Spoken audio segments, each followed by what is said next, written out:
오늘 우리에게 주시는 하나님의 말씀은 누가복음 15장 20절입니다.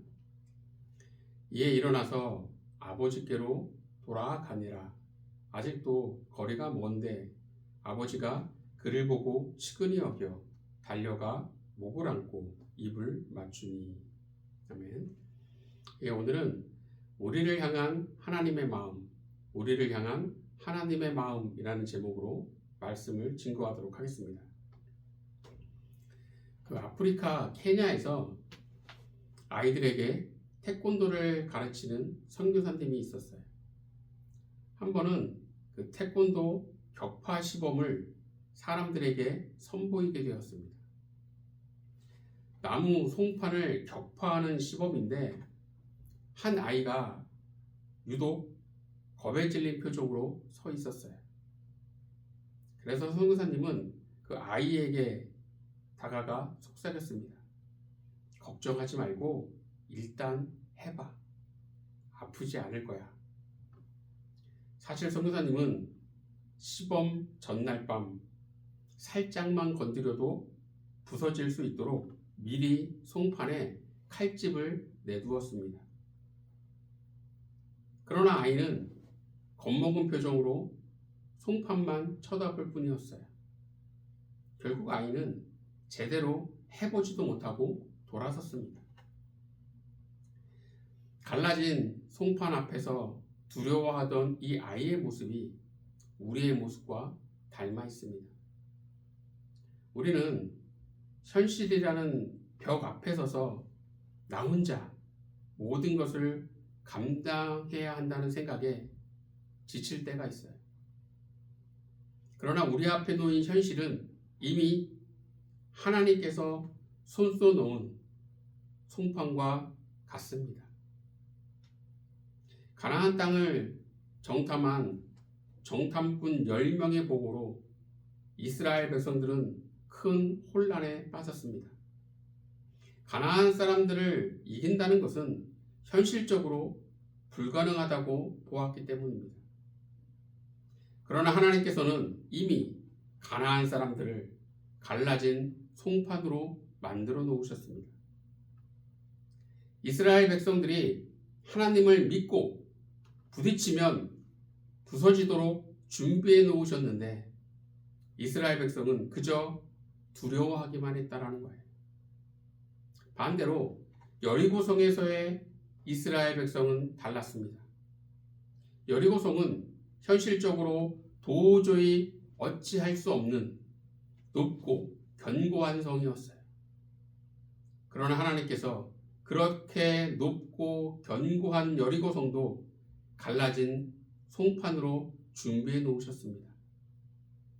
이스라엘 백성들이 하나님을 믿고 순종으로 부딪히자 그 높고 견고해 보이던 여리고성이 손쉽게 격파되었어요. 로마서 8장 35절을 보겠습니다. 누가 우리를 그리스도의 사랑에서 끊으리요? 환난이나 곤고나 박해나 기근이나 적신이나 위험이나 칼이랴. 악한 마귀가 환난, 곤고, 박해, 기근, 적신, 위험, 칼 이런 것들을 사용해 우리와 예수님 사이를 갈라놓으려 한다는 겁니다. 그런데 로마서 8장 37절을 보겠습니다. 그러나 이 모든 일에 우리를 사랑하시는 이로 말미암아 우리가 넉넉히 이기느니라. 여기서 말씀하고 있는 이 일이란 35절에서 말씀하고 있는 환난, 공고, 박해 등등 이런 것들을 말하는데 이러한 모든 고난들을 우리가 넉넉히 이긴다는 겁니다.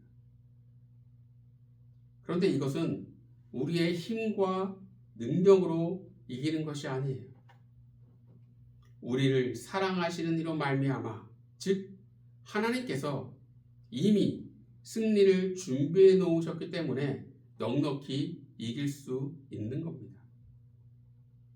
지금 우리 앞에 있는 걱정거리와 근심거리에 두려워할 필요가 없습니다. 그것들은 하나님께서 갈라놓은 송판과 같습니다. 하나님께서 우리가 넉넉히 이길 수 있도록 이미 준비해 놓으셨기 때문에 우리는 믿음으로 부딪히기만 하면 되는 겁니다. 그렇다면 하나님께서는 왜 우리가 인생의 싸움에서 승리할 수 있도록 미리 준비하시는 걸까요? 그것은 우리를 사랑하시는 마음이 크기 때문입니다.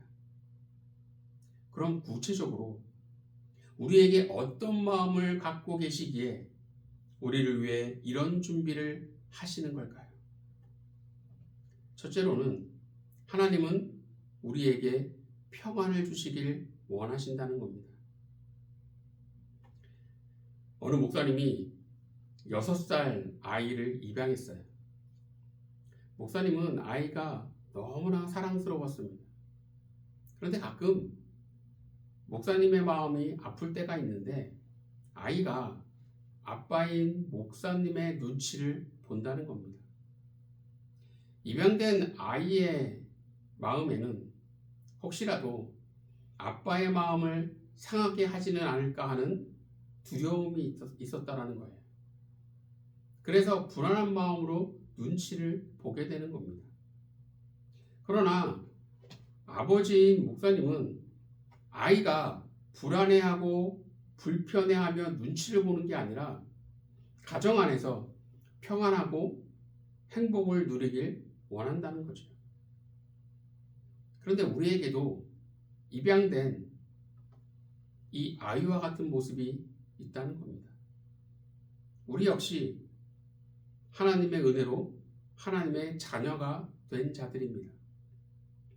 그런데 때로는 죄책감 때문에 괴로워하고 불안해하며 하나님의 눈치를 볼 때가 있다는 거예요. 그러나 주님은 우리가 주님 안에서 평안하고 행복하길 원하지 죄책감 속에서 괴로워하는 모습을 보고 싶어 하시지 않는다는 겁니다. 오늘 본문인 누가복음 15장에 보면 이 탕자의 비유, 그것이 오늘 본문 내용인데 이 탕자의 비유를 보면 집을 떠난 탕자, 즉 둘째 아들이 거짓골이 되어 집으로 돌아옵니다. 누가복음 15장 18절을 보겠습니다. 내가 일어나 아버지께 가서 이르기를 아버지 내가 하늘과 아버지께 죄를 지었사오니. 이 18절의 말씀은 둘째 아들이 집으로 돌아오기 전 하나님과 아버지께 죄를 지었다는 고백과 함께 용서를 구해야겠다라고 다짐을 한 겁니다. 그런데 오늘 본문 20절을 보겠습니다. 이에 일어나서 아버지께로 돌아가니라. 아직도 거리가 먼데 아버지가 그를 보고 측은히 여겨 달려가 목을 안고 입을 맞추니. 아버지는 멀리서 오는 아들을 보고는 달려가 안아줍니다. 아들이 용서를 구했기 때문에 안아준 게 아니에요. 아들이 용서를 구하기도 전에 아버지는 이미 아들을 용서했습니다. 누가복음 15장 21절을 보겠습니다. 아들이 이르되 아버지 내가 하늘과 아버지께 죄를 지었사오니 지금부터는 아버지의 아들이라 일컬음을 감당하지 못하겠나이다 하나. 아들은 나름 아버지의 눈치를 본 것이고 부끄러움을 알았어요. 그래서 자신을 더 이상 아들로 여기지 말아달라고 그렇게 말한 겁니다. 그러나 아버지는 좋은 옷을 입히면서 탕자가 여전히 아들임을 확인시켜 주었다는 거예요. 우리는 우리가 하나님의 자녀인 것을 알지만 주님 안에서 평안을 누리지 못할 때가 많습니다. 죄 때문에 괴로울 때도 있고 불안하고 불편해 눈치를 볼 때도 있어요. 그러나 하나님은 우리가 주님 안에서 기쁘고 행복함을 누리길 원하신다는 겁니다. 그래서 이미 우리를 축복해 주시기 위해 준비를 해 놓으셨어요. 이것이 하나님의 마음입니다. 우리는 이런 하나님의 마음을 한시도 잊어서는 안 된다는 거예요. 비록 우리가 죄도 많고 부족하고 연약한 것 투성이지만 그럼에도 여전히 우리를 사랑하시고 여전히 우리가 기쁘고 행복함을 누리길 원하시는 그 하나님의 마음을 기억하는 가운데 주님 안에서 참 기쁨과 행복을 누리는 저와 여러분이 되기를 간절히 축원합니다.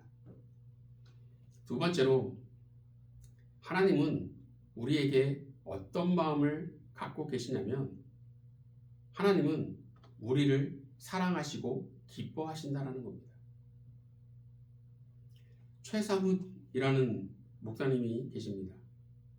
목사님은 문자를 보낼 때마다 마지막에 늘 최상훈 목사라고 남겼다는 거예요. 그러던 어느 날 급하게 문자를 보내다가 실수로 마지막에 최상품 목사라고 문자를 써서 보냈다는 겁니다. 목사님의 그 최상품 목사라는 문자는 실수였어요. 그러나 하나님께서는 그것을 실수로 여기지 않는다는 겁니다. 하나님은 정말로 목사님을 최상품으로 여기신다는 거예요.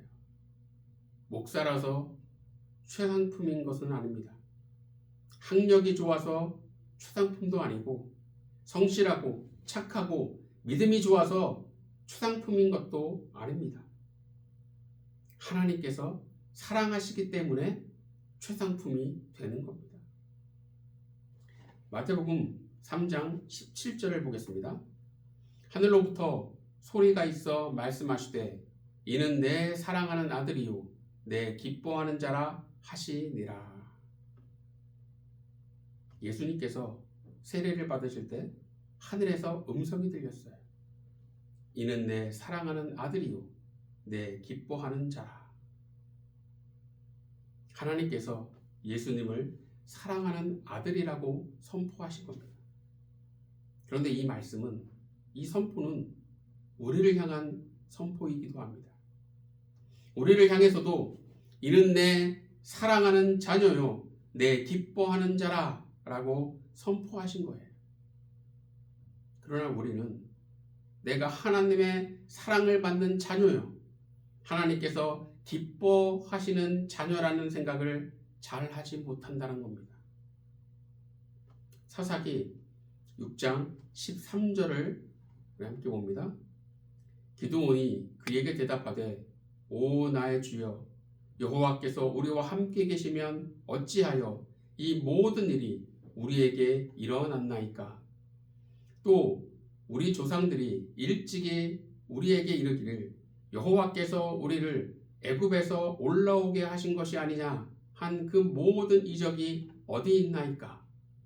이제 여호와께서 우리를 버리사 미디안의 손에 우리를 넘겨주셨나이다 하니.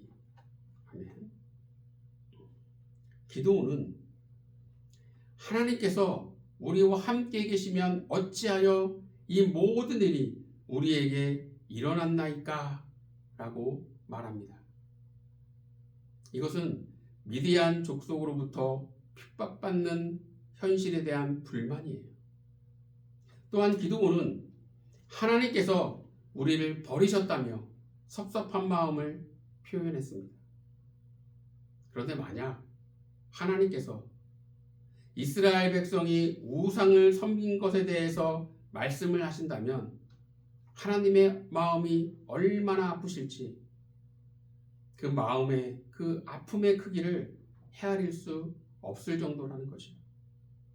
그럼에도 하나님께서는 이스라엘 백성을 위해 기드온을 찾으시고 부르셔서 사사로 삼으시려 한 것은 이스라엘 백성을 여전히 사랑하시고 내 기뻐하는 자라고 여기시기 때문입니다. 오늘 본문 20절을 우리 다시 한번 보겠습니다. 이에 일어나서 아버지께로 돌아가니라. 아직도 거리가 먼데 아버지가 그를 보고 치근히 여겨 달려가 목을 안고 입을 맞추니.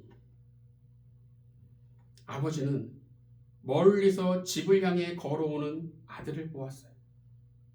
지금 둘째 아들은 완전 거짓골로 돌아오고 있습니다. 처음 집을 나갈 때의 그 차림새와는 너무나 다르다는 거예요. 그럼에도 아버지는 아들을 단번에 알아봅니다. 그리고 달려가 목을 안고 입을 맞춥니다.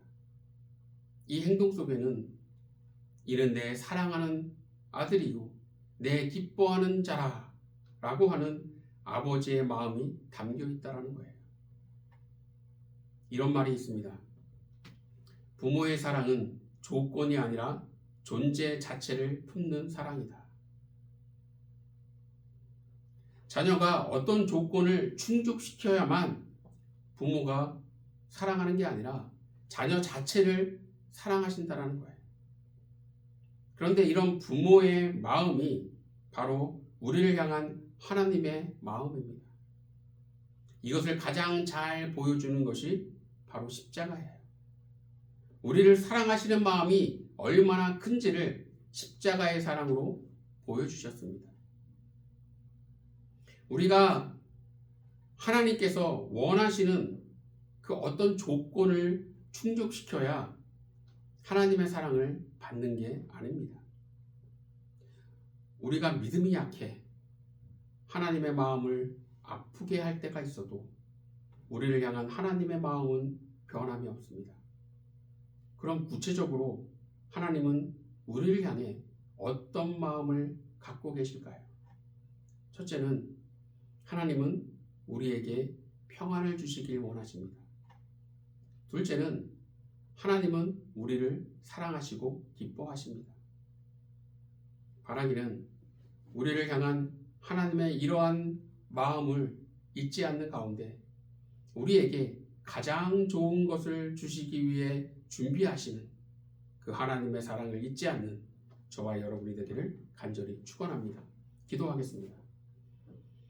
하나님, 우리를 위해 축복을 준비하신 주님, 우리를 너무나 사랑하시고 우리를 향한 사랑의 마음이 너무나도 크신 그 주님의 마음을 한시도 잊지 아니하고 늘 기억하는 가운데 주님 앞에 부끄럽지 않은 삶을 살아갈 수 있는 하나님의 백성들 될 수 있도록 인도하여 주시옵소서.